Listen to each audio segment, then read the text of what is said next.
So why is it that I ended that last video kind of abruptly? That's not how this works. It was very definitive and almost against my carte blanche, which is I just can't do absolutes. I'm much more of a middle path kind of guy.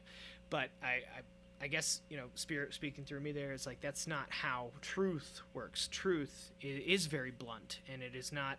It's the difference between truth and not truth, but it can be tricky to identify what is your specific truth. So I want to talk really briefly here about the problem of our story. I say really briefly, but I doubt it'll be brief. I'm too wordy for that. So if our story isn't true, if the speaking points that we're talking on all the time are not true, how do we know what is true? Okay, I love this quote by Don Miguel. A lot of this course comes from his teachings in the Four Agreements, which I think is an absolutely incredible book. You should go out and get it. If you haven't read it, you should buy it anyway so you can give it out to your friends, because I think it's one of the most vital texts available to people in the modern world to help us gain control of our power. And he says here, before we were born, a whole society of storytellers was already here on this planet. The storytellers who were here before us taught us how to be human. So what he's talking about here is we're operating on thousands upon thousands of years of old story, of old narrative. Now, that's not necessarily a bad thing. It's what taught us how to get here. It's what gives us the pride in being human. It's exciting to be a storyteller. It's exciting to be human, to be able to wrap ourselves up in this incredible drama, this play, where we get to define who we are with each breath, with each action, with each behavior, with each subroutine that we're running. It's exciting. But we have to also realize that a lot of what we're operating on didn't even come from us. It came from our ancestors. It came from conditioning that happened time and time again from ancestor to ancestor. This is where ancestral healing comes in. Later on in your healing process, you kind of identify, okay, what ways am I following the same path of suffering that my parents have, or that their parents have, or that other people in our society have had? You look at it from a society standpoint. We keep creating the same amount of suffering generation after generation in each one of our compartmentalized societies, whether you're talking about nations, Western culture, Eastern culture, it doesn't really matter. We're running on the same programs. And it's no wonder that we're living in suffering most of the time. So our story is what's creating this illusion of suffering. We allow it because we attach ourselves to the story of our past. We're not living in the present. We're living on what we know about the past, and we're trying to formulate a best guess about how to operate in the future. Now, how many times have we gone, okay, that really stung, right? Something from our past came up, it really hurt, and so now we want to avoid that at all costs. The ego is a master at this. In fact, it's wonderful at protecting us from incurring the same emotional trauma. But what if I told you there's a better way than just relying on the ego from avoiding situations, and really feeling into these situations and see if I can make a conscious decision about my behavior in response to these external events? So I said here, the problem with this method is twofold. It's based on the judgment of our memory, and it takes us outside of our central state of being, where we need to be, where we're actually naturally geared to be. Now, how do I know that we're naturally geared to be in the present?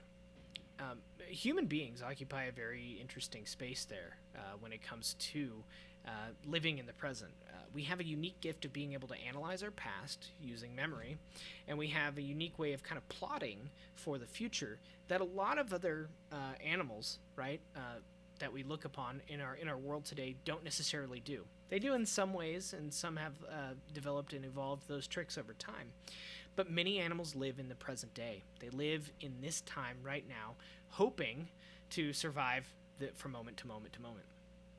So they don't have the same level of energy invested in worrying about the future or overanalyzing the past. This is where we create a tremendous amount of suffering in our lives, is becoming stuck in a mode from the past, or being so crippled by fear over what could happen in the future that we miss the entire point of living, which is right here.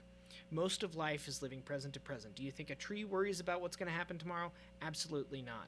What it does worry about is what it's got to do in this moment. How does it act in this moment? And it acts accordingly. It acts like a tree every time. If it doesn't, then there's probably some misalignment, some disease within the tree, and we can see this happen in humans as well. When we act from the past, we're incapable of seeing things as they truly are and accepting them as they are in the moment because we're coloring them with our judgments and our expectations or assumptions about things that are formed from events in the past. Let's just take memory for an instance. Do you ever have a crystal clear memory of what happened? Absolutely not. Memory doesn't work that way. In fact, there's multiple scientific studies, neural studies, about how memory is very fickle. It's also colored by our judgments, by our perspective, by our worldview. So two people can have a completely different memory about what happened. Therefore, how can we act in a conscious way by judging everything based on past events when we know that what we're judging it on, the piece that we're using as the central point of our philosophy, of our principle, is flawed and usually colored by trapped trauma or irrational emotive behaviors. These sorts of things will only create more suffering because we're acting from a place that's subconscious. Now, the subconscious is amazing. It keeps us alive in many ways. It runs more of our being than our conscious mind does. In fact, you want to give yourself a little bless up for for the subconscious because it's doing so many great things for you. But when we can identify some of these trapped emotions, these trapped traumas, it becomes even more valuable to us. And it prevents us from doing suffering over and over and over again needlessly. The other thing about our story is oftentimes it's not aligned with our true values or our truth. In fact, the things that we value are often given to us by other people, right? We follow along with what our parents or our friend groups value because we want that connection. We want that security of society. That container helps us feel like we belong to something. It's very important for us to have that connection. But how many times have you been in a situation where somebody else is talking about something they value and it just doesn't feel quite right, but you don't voice it and you go along with it anyways and you end up feeling kind of yucky about it?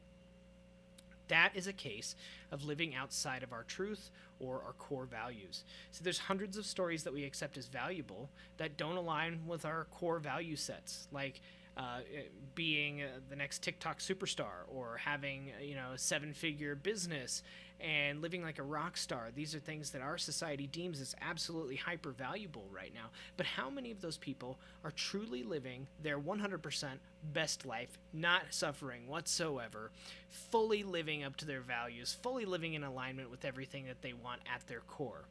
I'm going to challenge you and I'm going to say not very many. They may appear like it. That's the gift of social media. It makes you appear like you've got all this shit figured out. But I guess I'm just gonna guess out there that many of them are still suffering, and that's okay. That's part of the process. They're still healing. They're still growing. We're all still doing that. So it's not a condemnation of these sort of things, but it is a question we want to bring up and be conscious of. What is it that we value? See, deep down, we all know exactly what we value. We all know what it is. In fact, most of the time, we fall into these things of what we value. What activities, what hobbies do we really value? Is that something that we value? Is work something that we value? Is spending time with our family and our loved ones something that we value? Getting really clear about what those values are can really help you act within alignment of your core and avoid suffering, because when you do that, when you act in alignment with your values, with the core essence of your being, you can't make a lot of missteps. You're not going to be making misstep after misstep. In fact, you're going to course correct, and it's just going to get easier and easier to act appropriately and act in a way that brings fulfillment instead of suffering. Then, what comes about is a need for self-reflection, of pure awareness, so that we can get really clear about what our story is. Without that self-reflection, we run the risk of being told what to do, being told who we are. And instead of just acting on what external influences are bringing into our life, we can take a step back, okay? We can say, okay, is that true? Is this particularly true about me? Is this where I want to live? Is this what I want to do? How do I want to spend my precious energy and time here on planet Earth? Who's the viewer of this narrative that we've accepted as our life? Is it the person, the identity that we've become, or is there something deeper? And this is where, again, presence, meditation comes in at helping us to identify exactly where it is that we've accepted something as true or not, and whether or not we want to accept the quest to rewrite our own story.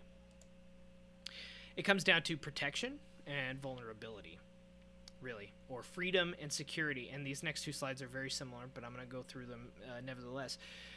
What we've accepted as story is comfortable. We know it, and so we know the lay of the land. So we feel as though it's probably the best guess. But at the same time, there's the illusion that we have the freedom within that model to do whatever we want. That's not necessarily true. You see, being vulnerable is a place of power. Being protected, putting up walls, putting up fortifications is not a place of power. It doesn't scream power. It screams insecurity. It screams distrust of the connectedness. It screams separateness. All of these things we talked about before that create unnecessary suffering. When we're putting up walls, we're putting up boundaries, we're talking about taking this toxic person out and this toxic person out, and we're just going to basically sequester ourselves within the boundaries of these little label boxes that we've created for ourselves, which the self-help community absolutely loves.